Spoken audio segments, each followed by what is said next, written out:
Alors, mon aiguille est enfilée. J'ai un bout plus court que l'autre. Je vais faire un nœud au bout du fil le plus long.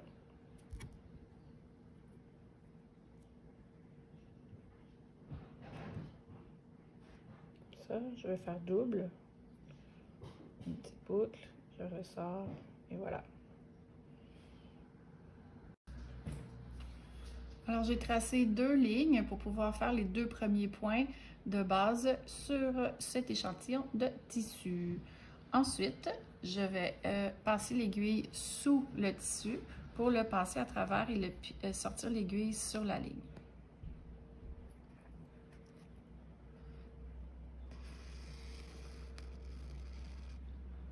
Ensuite, je vais piquer mon premier point sur la ligne un peu plus loin et je vais ressortir mon aiguille un peu plus loin, toujours sur la ligne.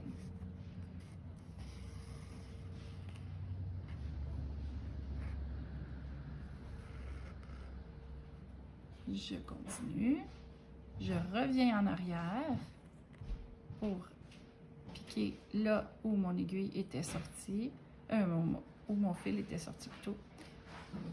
Et là, je ressors plus loin.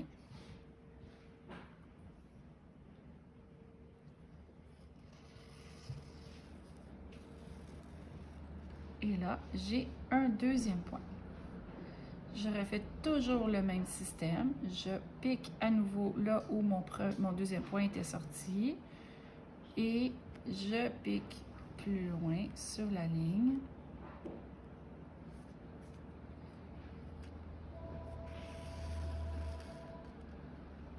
Et voilà ce que ça donne.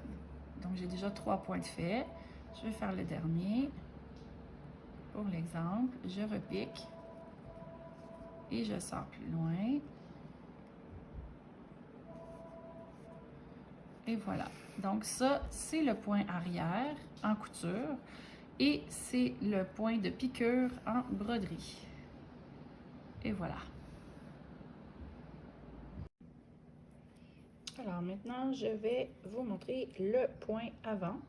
Le point avant, c'est un point qui est extrêmement simple. Donc, je fais la même chose que pour le point arrière, c'est-à-dire que je pique mon aiguille, elle est en dessous du tissu, puis je vais la sortir au-dessus. Donc, le nœud dans mon fil, il est en dessous.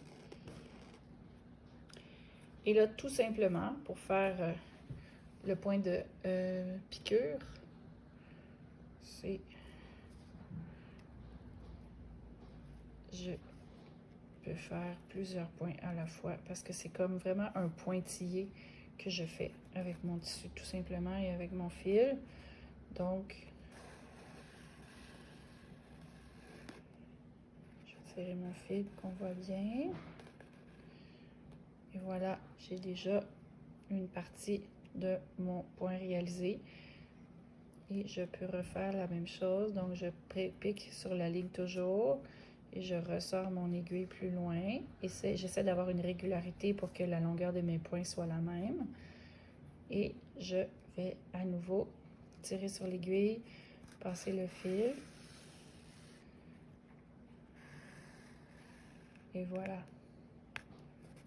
Là, j'ai mon point.